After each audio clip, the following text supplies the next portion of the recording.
All right, y'all, we've been on this journey talking about how the narratives of Horus, the Egyptian god, and Jesus Christ are alike or unalike. And we've been doing this because this is something that has just kept coming up on social media. So in the other video, or part one, the previous video, I looked at a bunch of different ancient sources to compare Horus's and Jesus's births and conceptions. And from these ancient sources, we learned that Horus was conceived when his mother Isis, who was not a virgin, by the way, when his mother Isis had some type of sexual interaction with her dead brother, husband Osiris, when she had some type of sexual interaction with his dead sexual male member that she had brought back to life, right? That's how he conceived. But then he was born in this marshy area when Isis was on the run from her psycho-murderous brother-in-law Seth.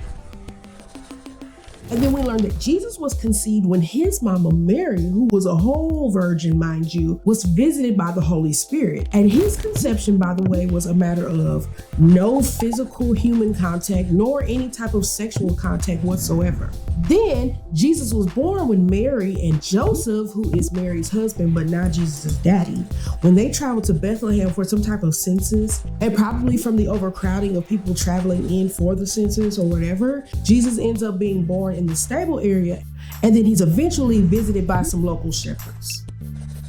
So far, Horus's narrative and Jesus's narrative, they don't really sound that much alike, like not at all.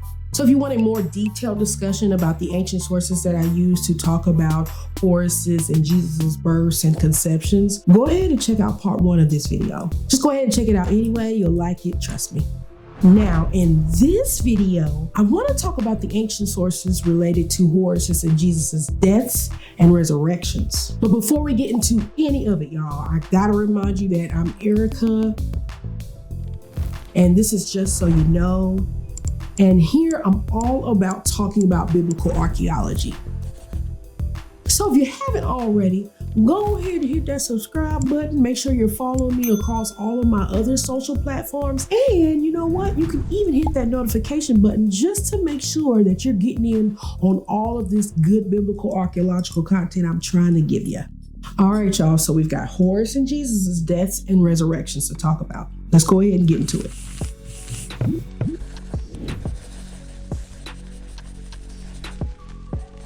So I want to talk about Jesus' death and his resurrection before I really talk about Horus's death and resurrection. Now, the death and resurrection of Jesus Christ is recorded in all four gospel accounts of the Bible.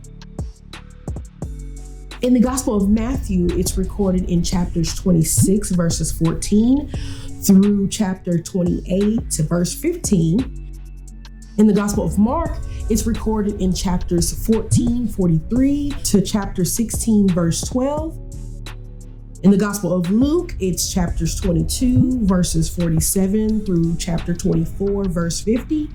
And in the Gospel of John, it's recorded in chapter 18, verse 1 to chapter 20, verse 29. So according to the gospel accounts, Jesus, when he was in his early 30s, he was betrayed by one of his friends, and then he was arrested. Then Jesus goes to trial in front of the Jewish leaders. And let me just say this was one of the most rigged, faulty trials of all times. It just needs to be said, okay? It was just all kinds of faulty liars, stories wasn't matching. Anyway, I can't stay, I gotta keep going. Anyways, he goes to trial in front of these Jewish leaders. And he also goes in front of the Roman governor, Pontius Pilate. Then Jesus was brutally flogged. Seriously, I cannot stress enough just how inhumane this flogging was. The flogging that Jesus received was also known as a scourging. And oftentimes the Romans would do these floggings or these scourgings with a whip known as a flagrum. And let me help you see just how inhumane and horrible this scourging or whipping was. The flagrum that was used was this whip that had these leather cords, and these cords would be embedded with metal or bone or some type of sharp object. And as you would whip the person, it would embed into the person's skin and often pull out chunks of skin. Now, according to Josephus, a Jewish historian whose writings date to around 93 AD, Roman scourging or flogging was so brutal, he says their bones would be laid bare. Like I said, it was just brutal. And after receiving the brutal flogging, Jesus was then crucified on a Roman cross. His hands would have been nailed to the cross, and actually, he would have been nailed here in the wrist area. And that's okay, because in ancient context, this is still considered the head area. And thanks to archaeological finds like the crucifixion bone of Givat HaMatar or the crucifixion bone of Finstanton, we know that Jesus' feet would have been nailed to the cross, but they would have been nailed individually to the wood beam on their sides. And if you want more information about the crucifixion bone of Givat HaMatar or the crucifixion bone of Finstanton, I do have videos on those. So if you want, you can go ahead and check those out as well. And so according to the gospel accounts, after all of the betrayal, after all of the pain, after all of the brutality, Jesus ultimately dies. And they even pierce his body before his dead body is even removed from the cross. Then the gospels say that Jesus was buried in this rock-cut tomb that wasn't even his.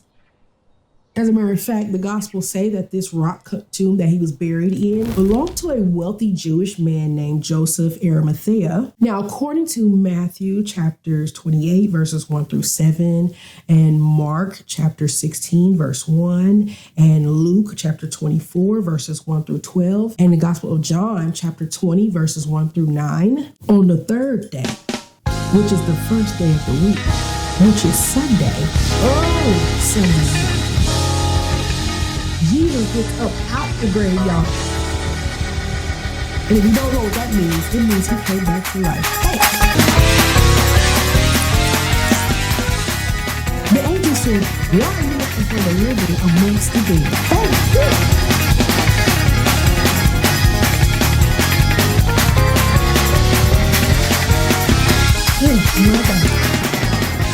I'm back. Ain't that like a good praise break, right? Listen, I'm a scholar, but hey, at my core, I'm a good old church girl. When I hear about the resurrection, I can't help but praise, it's in me like that, But anyway, I'm back. I'm ready. Let's keep it going. For real. Now, the gospel accounts are the primary sources for the death and resurrection for Jesus Christ. But I couldn't resist dropping in some of the non-biblical sources that do talk about the crucifixion of Jesus Christ. There's Tacitus, a prominent Roman historian who was not a Christian, by the way.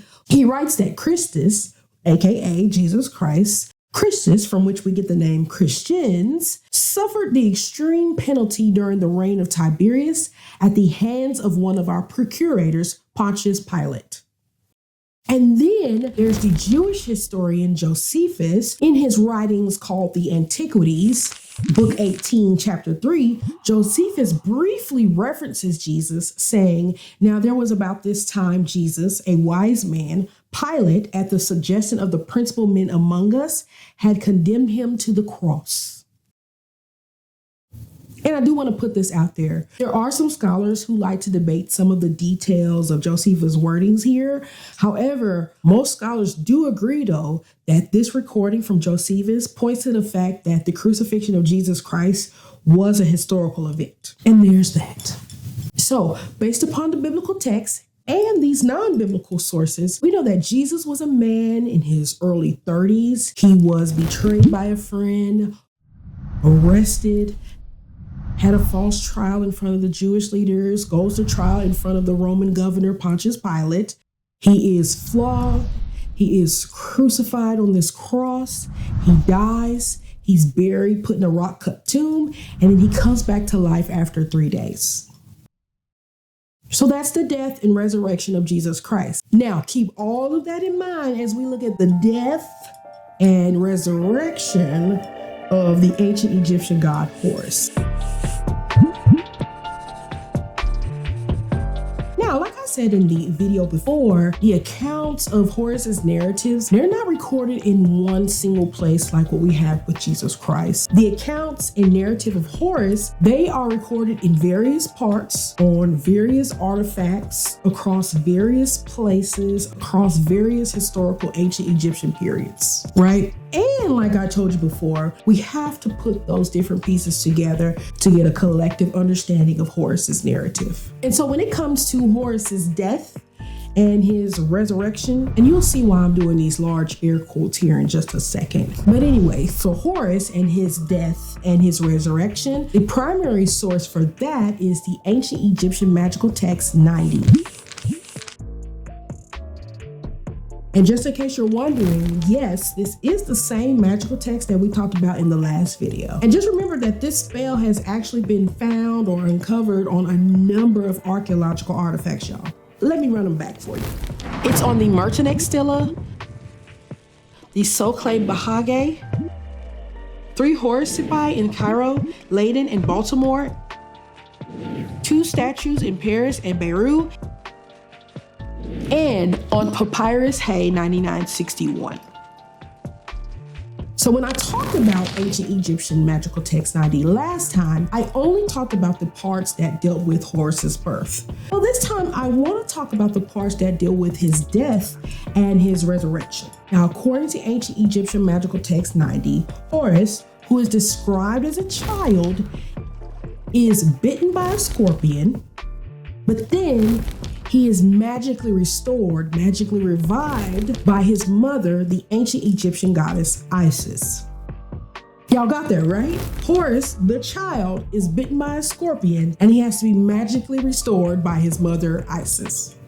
Now, the reason I keep doing these large air quotes every time I say death and resurrection is because one of the things that comes up about this text is whether or not it's talking about Horus actually dying. There are some scholars who argue that the text doesn't really talk about him dying. It's just saying that he was near death, he was severely ill. While there are other scholars that argue that, yes, it is talking about Horus being fully dead and being revived from that death. Either way, the text doesn't explicitly say that there was a death and that he's brought back to life from a death. He's revived, he's restored, but it doesn't really explicitly say that there was a death. Hence, my air quotes every time I say Horus's death and Horus's resurrection, because from this ancient text, we don't get a real clear, explicit statement of his death and of his resurrection. But if we are going to go with death, I do want to point out a couple of other things. First of all, this text doesn't say nothing about the length of time of his apparent death.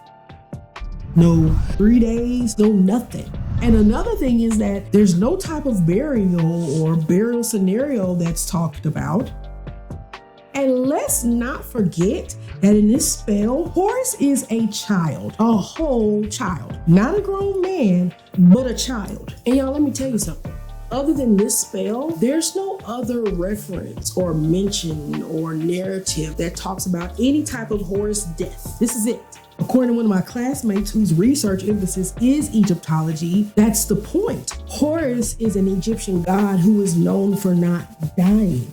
So of course there's not going to be any other narratives that talk about his death because he's not known for dying. And so we just count this magical spell. That's all we get for Horus's death and Horus's resurrection. Horus was a child who was bitten by a scorpion and is revived, possibly brought back to life, probably just restored from being really ill by his mother. And she does this magically. That's it. So let's compare these deaths and resurrections side by side. Let's compare Horus's deaths and resurrections to Jesus's death and resurrection, okay? First off, Jesus was a grown man in his early 30s. Horus was a child. Jesus is betrayed by a friend, arrested, goes to trial in front of Jewish leaders and in front of a Roman governor. He's severely flogged and beaten, and then he's crucified to a Roman cross, and that is how he ultimately dies. Horus is bitten by a scorpion, and he possibly dies. or gets really, really sick and is near death. Jesus, who when he dies is buried in a rock-cut tomb, and after 3 days of being dead comes back to life. Horus, for a amount of time we don't know, and we don't know about a burial, is magically revived by his mother Isis. Now see the problem, right? They'll have to be seen that these narratives are not slightly different. They are completely different. They are miles and miles apart from being any type of similar or alike. Like, seriously. And I want to close with this, y'all. The biggest difference between the narratives of Horus and the narratives of Jesus, the biggest difference really comes down to what these narratives are meant to do. Take the narratives of Horus, for example. Most of what we know about Horus comes from ancient Egyptian magical spell texts, and these texts were meant to provide some type of divine protection, some type of divine help, some type of divine healing. The narrative elements of these spells were never intended to be read as if they were historical facts, but rather they were understood to be symbolic messages. So if a parent's child was bitten by a scorpion, they might recite this spell to get some type of healing or protection for their child. The point was never to be like, hey, these were events that really happened. Rather, it was to be like, hey, this spell is a powerful symbol of safety and healing and restoration. Now compare that to what we have with the narratives of Jesus Christ. The Gospels of Matthew, Mark, Luke, and John, they read more so like historical biographies. They include real people and real places and real political figures like Pontius Pilate and Herod the Great and Caesar Augustus, right? The writers of the Gospels go out of their way to connect the narrative of Jesus to actual historical events. For example, in Luke chapter 3, verses 1 through 2, Luke writes that in the 15th year of the reign of Tiberius Caesar, when Pontius Pilate was governor of Judea and Herod tetrarch of Galilee. When Luke writes something like that, he's not doing some type of made up creative storytelling, right? He's writing that to place Jesus's narrative, the events of Jesus' life, within a specific historical timeline. So the gospel writers were really writing to say, hey, these were real events. These are real things that really did happen when it comes to the life of Jesus Christ. That's not to say that the gospels are devoid of any symbolism. Yes, Jesus often used symbolism when he told the parables, but the full point of the gospel accounts themselves, when they talk about Jesus's conception and his birth and his death and his resurrection, is that these writers are presenting real historical events that they themselves believe took place. And that's how we see the really major difference between the narrative of Horus and the narrative of Jesus. The narrative of Horus was intended to be a part of mythology and magic. That was the purpose. That was the ancient purpose. The narratives of Jesus were intended to communicate historical events about the life of Jesus Christ. Now, whether you believe Jesus' story or not, that's up to you. But I do think it's important that we make sure that we take the time to understand that the narrative of Horus comes from a place of symbolism, while the narrative of Jesus is rooted in history. And that makes all the difference in the world. When we respect each narrative, when we respect Horus's narrative and Jesus' narrative, when we respect them as they were meant to be, we get a better appreciation of them without twisting them into something that they were never intended to be. You know, the narratives of Horus and Jesus, they're both so very important.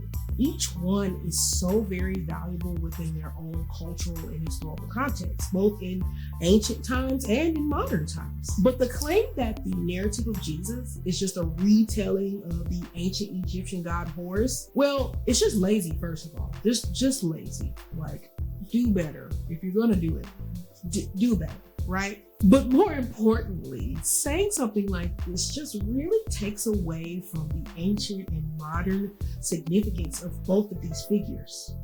And it just ignores the ancient texts and ancient sources and archaeological artifacts that clearly demonstrate that these narratives are just not the same. Honestly, this discussion, stuff like this, like the Horus and Jesus thing, it's really why I wanted to start talking about biblical archaeology on social media in the first place. Talking about ancient texts and archaeological artifacts helps us to see how Jesus and Horus, how they were distinct and unique within their own respective cultures, right? Even though they both come from this shared ancient Near Eastern world. Listen to me, y'all. Properly understanding ancient history and ancient culture, y'all, it really, really matters. And when we take the time to study the sources, the ancient texts, the artifacts, the archaeology, we get a better understanding of what's actually true. And hey, listen, I really, really hope that this video and the other video gave you so much more insight into how the narrative of Horus and the narrative of Jesus, how they are alike and very much not alike. So do me a favor, let me know what you think about all this in the comment section below. Let me know if this new, what you learned new, what you already knew. I want to hear all of it. Let me know in the comment section below. And hey, don't forget to like this video and don't forget to share this video, y'all. And as always, this is just so you know.